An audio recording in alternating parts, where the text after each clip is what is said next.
بسم اللہ الرحمن الرحیم۔ السلام علیکم۔ سورہ کافرون مکہ مکرمہ میں نازل ہوئی ہے۔ اس صورت میں 1 رکوع اور 6 آیتیں ہیں۔ اس صورت کو سورہ کافرون اس لیے کہتے ہیں کہ اس صورت کی پہلی آیت میں یہ لفظ موجود ہے۔ سورہ کافرون کے فضائل حضرت فروا بن نوفل رضی اللہ تعالی عنہ سے مروی ہے کہ حضور پرنور صلی اللہ علیہ وآلہ وسلم نے حضرت نوفل رضی اللہ تعالی عنہ سے ارشاد فرمایا، تم قل یا ایھا الکافرون پڑھ کر سویا کرو، کیونکہ یہ سورت شرک سے بری کرتی ہے۔ حضرت سعد بن ابی وقاص رضی اللہ تعالی عنہ سے روایت ہے کہ نبی کریم صلی اللہ علیہ وآلہ وسلم نے ارشاد فرمایا، جس نے سورہ کافرون پڑھی تو گویا اس نے قرآن مجید کے چوتھائی حصے کی تلاوت کی۔ اس سورت مبارکہ میں مشرکوں کے عمل سے بیزاری کا اظہار کیا گیا ہے اور کافروں کی اس امید کو ختم کر دیا گیا ہے کہ مسلمان اپنے دین اور اللہ تعالیٰ کی عبادت کے معاملے میں کبھی ان سے سمجھوتہ نہیں کریں گے۔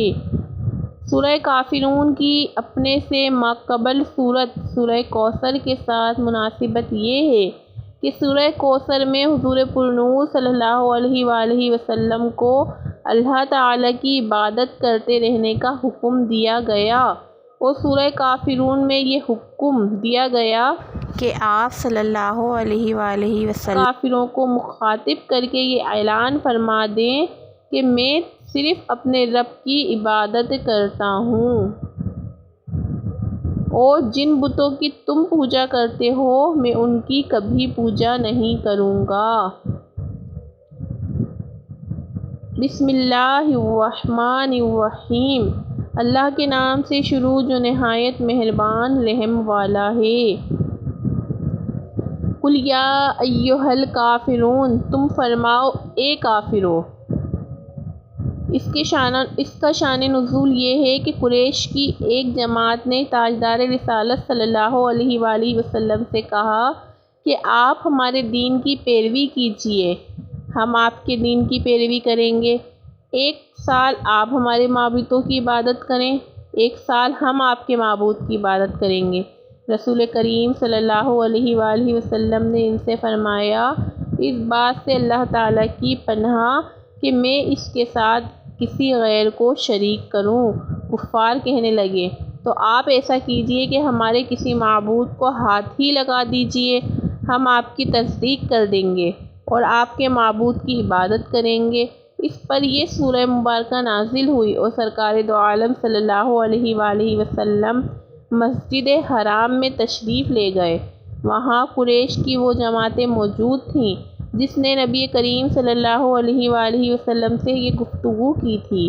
حضور پرنور صلی اللہ علیہ وآلہ وسلم نے یہ سورت انہیں پڑھ کر سنائی تو وہ مایوس ہو گئے، اور انہوں نے حضور اکرم صلی اللہ علیہ وآلہ وسلم کو اور حضور پرنور صلی اللہ علیہ وآلہ وسلم کے صحابہ کرام کو اذیتیں پہنچانا شروع کر دیں۔ یاد رہے کہ اس آیت میں وہ کفار مراد ہیں جو اللہ تعالیٰ کے علم میں ایمان سے محروم تھے اور کفر پر ہی مرنے والے تھے۔ سورہ کافرون کے شان نزول سے حاصل ہونے والی معلومات۔ اس سے چند باتیں معلوم ہوئیں۔ کفار سے دینی صلح حرام، بلکہ کئی صورتوں میں کفر ہے۔ دوسری، کفار کے بتوں اور ان کے مذہبی ایام کے قابل تعظیم کرتے ہوئے اور سمجھتے ہوئے ان کی تعظیم کرنا کفر ہے۔ تیسری، مومن کے دل میں کفار کی ہیبت نہیں ہونی چاہیے۔ چوتھی، کفار کو شرعی عذر کے بغیر اچھے القاب سے یاد نہ کیا جائے۔ پانچویں، کافر کو بوقت ضرورت موقع محل کے مطابق مناسبت سے کافر کہنا درست، بلکہ اسلوب قرآنی کے موافق ہے۔ وَلَا أَنَا عَابِدٌ مَّا عَبَدتُّمْ، اور نہ میں اس کی عبادت کروں گا جیسے تم نے پوجا۔ اس سے چند باتیں معلوم ہوئیں۔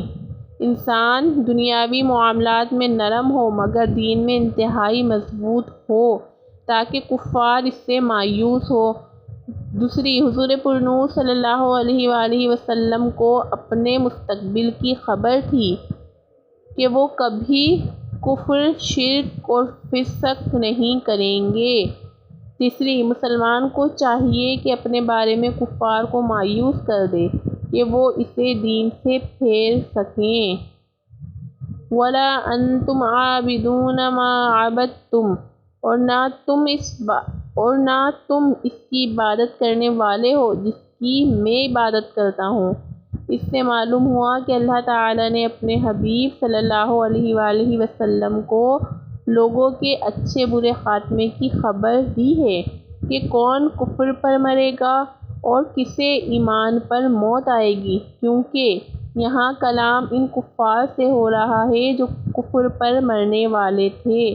لَکُمْ دِینُکُمْ وَلِیَ دین، تمہارے لیے تمہارا دین ہے اور میرے لیے میرا دین ہے، یعنی تمہارے لیے تمہارا کفر اور میرے لیے میری توحید اور میرا اخلاص ہے۔ اس کلام سے مقصود کفار کو ڈرانا ہے، نہ کہ ان کے کفر سے راضی ہونا۔ اللہ تعالی ہمیں کفر و شرک سے محفوظ فرمائے اور ہمارا خاتمہ ایمان پر فرمائے، آمین بجاہ النبی الامین۔